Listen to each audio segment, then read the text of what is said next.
एक और धमाका, वही जमीन, वही खून, वही चीखें।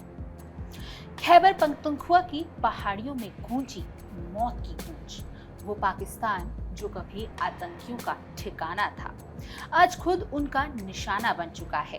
चारों ओर बारूद की गंध, जलते ट्रक, टूटे हेलमेट और खामोश चेहरे। सेंट्रल कुर्रम का ये इलाका अब सिर्फ एक नक्शे पर नहीं, पाकिस्तान की नाकामी का प्रतीक बन चुका है। कैप्टन नोमान सलीम, वो नाम जो पाकिस्तान के लिए शहादत नहीं, शर्म की कहानी बन गया। और सवाल फिर वही, जो दूसरों के लिए गड्ढा खोदता है, क्या वो खुद उसमें नहीं गिरता? नमस्कार, आप देख रहे हैं इंडिया डेली का डिजिटल प्लेटफॉर्म और आपके साथ मैं हूं जिया कौशिक। नमस्कार, मेरा नाम भावना सुखीजा है। कभी दुनिया के सामने खुद को इस्लामी ताकत का ठेकेदार बताने वाला पाकिस्तान आज अपने ही घर में बारूद के ढेर पर बैठा है। खैबर पख्तूनख्वा के सेंट्रल कुर्रम में आई एक तस्वीर ने उस मुल्क की हकीकत बयां कर दी है, जो कभी दूसरों को सबक सिखाने की बात करता था, लेकिन अब खुद अपने ही बनाए आतंक के जाल में फंस चुका है। सुल्तान कलई इलाके में जो हुआ, उसने पाकिस्तान की सुरक्षा व्यवस्था की पोल खोल कर रख दी है। एक धमाका और उसके बाद गोलियों की बरसात। पाकिस्तान की फौज के 6 जवान मारे गए, जिनमें एक कैप्टन नोमान सलीम भी शामिल है। जी हाँ, वही पाकिस्तान जो हर मंच पर आतंकवाद का रोना रोता है, अब अपने ही आतंकियों के हाथ तबाह हो रहा है। सेंट्रल कुर्रम के सुल्तान कलई इलाके में सोमवार को सुरक्षा बलों के काफिलों पर बड़ा हमला हुआ। बम विस्फोट से शुरू हुआ ये हमला गोलियों की ताबड़तोड़ में बदल गया। टारगेट था फौज का काफिला, 4 ट्रक, एक एम्बुलेंस तक को उड़ा दिया गया।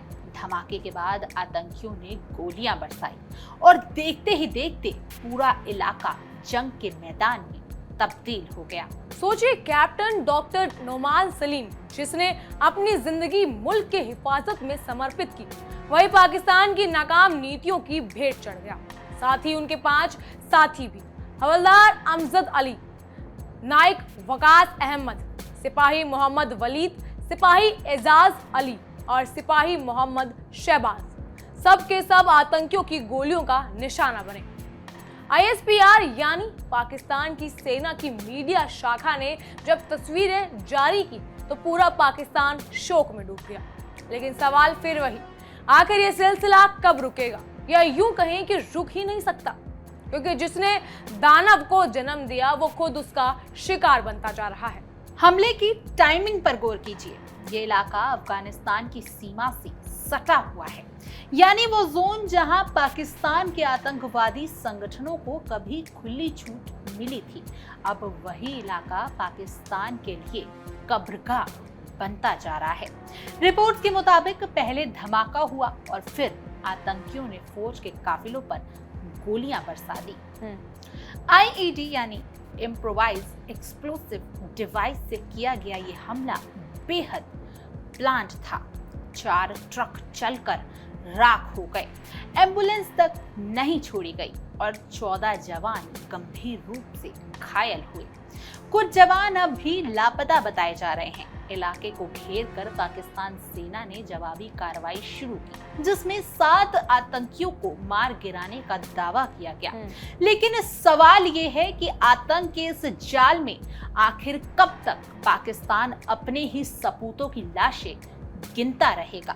वो पाकिस्तान जो दुनिया भर में खुद को आतंक के खिलाफ लड़ने वाला बताता है, आज खुद ही आतंकियों से निपटने में असमर्थ है। ये वही मुल्क है जिसने सालों तक तारीक-ए-तालिबान पाकिस्तान यानी TTP जैसे संगठनों को रणनीतिक संपत्ति बताया था, और अब वही TTP खुलेआम उसकी फौज पर हमला कर रहा है। 2022 में जब TTP ने पाकिस्तान सरकार के साथ सीज फायर तोड़ा था, तभी से इस देश का नक्शा खून से रंगा हुआ है। बलूचिस्तान से लेकर खैबर पख्तूनख्वा तक हर कोने में बारूद की गंध फैली है। पुलिस, फौज, कानून लागू करने वाले अधिकारी, कोई भी सुरक्षित नहीं है, और ऊपर से सरकार का रवैया ऐसा होता जा रहा है जैसे कुछ हुआ ही नहीं। शहबाज शरीफ की सरकार बस बयानों में आतंकवाद की निंदा करती है, लेकिन जमीनी स्तर पर कुछ भी नहीं बदल रहा है। कभी यही पाकिस्तान अमेरिका की गोद में बैठकर आतंक के खिलाफ जंग लड़ने का दावा करता था और आज वही आतंक उसके गले की फांस बन गया है। खैबर पख्तूनख्वा की धरती आज इस्लामाबाद की नाकामी का सबूत है। वो नाकामी जो न केवल सुरक्षा मोर्चे पर है बल्कि राजनीतिक मोर्चे पर भी साफ दिखती है। अफगानिस्तान की सीमा से सटे इस इलाके में हर दूसरा दिन गोलीबारी, धमाकों और मौत की खबर लेकर आता है। लोग अब सवाल पूछने लगे हैं कि क्या पाकिस्तान की फौज अपने ही बनाए आतंकियों के आगे घुटने टेक चुकी है?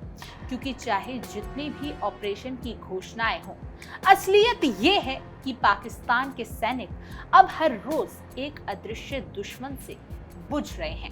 वो दुश्मन जिसे कभी उसी ने हथियार, पैसा और पनाह दी थी। और मजेदार बात यह है कि पाकिस्तान के नेता अभी भी दुनिया के सामने वही पुरानी रट लगाए बैठे हैं। भारत हमें अस्थिर कर रहा है, भारत आतंक फैला रहा है, लेकिन जब सच्चाई सामने आती है तो पता चलता है कि उनका असली दुश्मन कोई बाहर वाला नहीं बल्कि उनके अपने ही देश में पल रहा है। ये वही टीटीपी है जो कभी आईएसआई की छतरी के नीचे पला था, अब उसी आईएसआई को लहूलुहान कर रहा है। पाकिस्तान के लिए ये हमला सिर्फ एक घटना नहीं है, ये एक संकेत है, एक ऐसा संकेत जो बताता है कि अब हालात उसके काबू से बाहर हो चुके हैं। हर हफ्ते, हर महीने खैबर पख्तूनख्वा, बलूचिस्तान या वजीरिस्तान से किसी न किसी धमाके की खबर आती है। सेना के अफसर मारे जाते हैं, ट्रक उड़ाए जाते हैं, लेकिन सत्ता के गलियारों में सन्नाटा छाया रहता है। क्या ये वजह है कि इतनी बड़ी घटना के बाद भी पाकिस्तान की संसद में कोई बहस नहीं होती? क्योंकि इस देश में आतंकवाद पर बोलना देशद्रोह माना जाता है और सच्चाई दिखाना भारत समर्थक एजेंडा। तो तस्वीर अब साफ है, पाकिस्तान का वो बारूद अब फट चुका है जिसे उसने कभी दूसरों के लिए तैयार किया था। खैबर पख्तूनख्वा से लेकर बलूचिस्तान तक हर धमाका पाकिस्तान की नीतियों पर एक तमाचा है। कैप्टन नोमान सलीम जैसे अफसर अब पाकिस्तान की नाकामी के प्रतीक बन गए हैं और अगर हालात ऐसे ही रहे तो आने वाले वक्त में शायद पाकिस्तान का नाम आतंक से ही जुड़कर रह जाएगा। कभी कश्मीर का ठेकेदार बना पाकिस्तान अब खुद की कब्र खोद रहा है और आज का ये धमाका उसी कब्र की एक और परत खोल गया जहां सिर्फ और सिर्फ बारूद, खून और नाकामी की बदबू है। बहरहाल इन सब पर आपकी राय क्या है हमें कमेंट सेक्शन में जरूर बताइएगा। फिलहाल के लिए इतना ही। तमाम खबरों के लिए फॉलो कीजिए इंडिया डेली को और देखते रहिए हमारी एक खास पेशकश तहकीकात, हर खबर की तह तक।